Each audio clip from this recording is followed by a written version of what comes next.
Oke teman-teman, karena sekarang beta lagi menunggu untuk sidang tindak pidana korupsi secara Zoom, secara online. Beta mau update kasus Abdi Toisuta, anaknya Ketua DPRD Kota Ambon.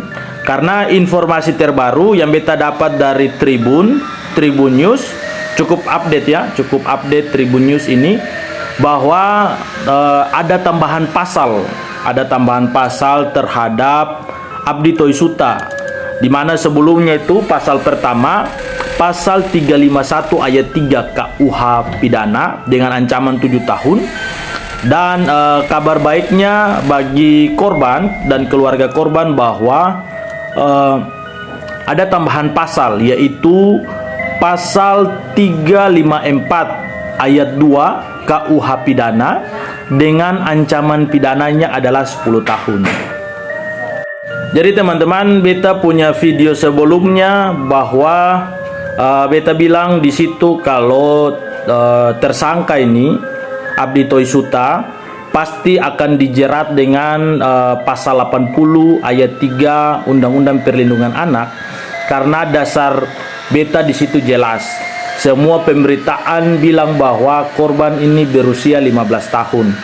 Tapi setelah itu ada klarifikasi dari pihak kepolisian bahwa pihak kepolisian mendapat informasi dengan identitas korban dari keluarga korban bahwa korban ini ternyata bukan usia 15 tahun, tetapi korban sudah usia 18 tahun, sehingga tidak bisa lagi pakai Undang-Undang Perlindungan Anak.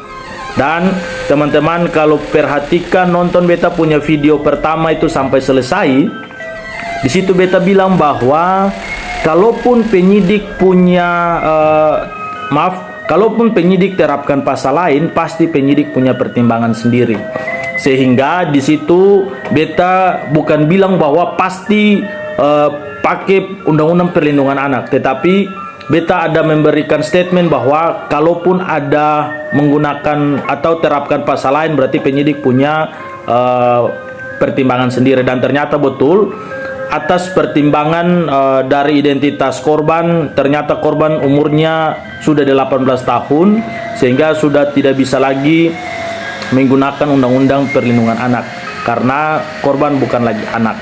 Oke, informasi terbaru yang beta temui, mungkin teman-teman juga sudah dapat, bahwa dari pasal 351 ayat 3 itu kemudian ada lagi tambahan pasal, sehingga pasal 351 ayat 3 ancaman pidananya 7 tahun, kemudian pasal 354 ayat 2 ancaman pidananya 10 tahun. Itu nanti tergantung proses persidangan, fakta persidangannya seperti apa, baru nanti hakim memutuskan. Jaksa menuntut berapa tahun, kemudian pengacara penasihat hukum dari terdakwa ini mengajukan pledoi pembelaan. Setelah itu baru hakim ini memutuskan kira-kira terdakwa ini harus dijatuhi hukuman berapa lama. Sehingga ancaman 7 tahun dan 10 tahun itu bukan berarti terdakwa itu dihukum 7 tahun atau 10 tahun, bukan, itu ancaman maksimal. Jadi pasal tertentu itu dia punya ancaman maksimal atau paling tinggi, sehingga tidak bisa lewat dari ancaman maksimalnya itu. Tetapi hakim punya kewenangan, hakim punya hak untuk memutuskan berapa sepantasnya terdakwa ini mendapatkan hukuman. Jadi bagi teman-teman semua yang meminta untuk katong kawal proses ini, katong sama-sama kawal. Beta pada prinsipnya hanya mau sharing terkait dengan beta punya disiplin ilmu, beta punya pekerjaan, sehingga katong bisa sama-sama paham, karena kasus ini lumayan viral juga. Jadi terima kasih teman-teman yang sudah komen di beta punya kolom komentar di video sebelumnya. Ada yang mendukung, ada yang pertanyakan kenapa beta bilang ancaman 15 tahun tapi ternyata polisi bilang 7 tahun. Beta punya video itu jelas. Teman-teman kalau mau komen, teman-teman nonton sampai selesai dulu.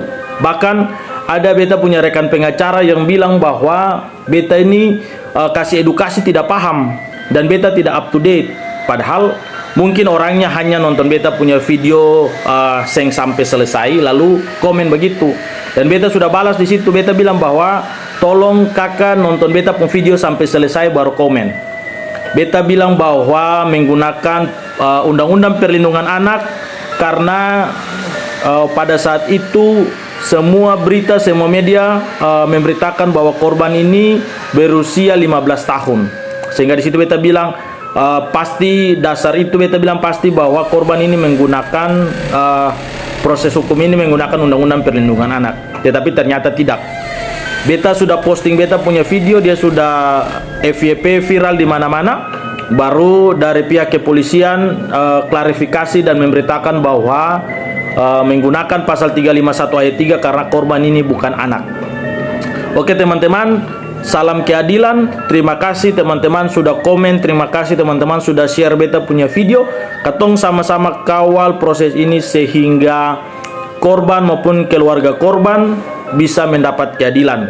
Dan beta pikir pihak kepolisian, pihak kejaksaan dan pengadilan juga yang nanti memeriksa perkara ini pasti akan bertindak seadil-adilnya, baik bagi korban maupun bagi pelaku tersangka dan nanti pada saat disidang sudah jadi terdakwa. Sekian dari beta, sampai ketemu di video-video selanjutnya, diskusi-diskusi hukum selanjutnya. Katong bahas kasus-kasus buat katong identifikasi sama-sama, katong paham sama-sama. Jangan lupa komen, teman-teman punya komen di kolom komentar. Sampai ketemu di video-video selanjutnya. Sukses selalu buat katong, Tuhan memberkati.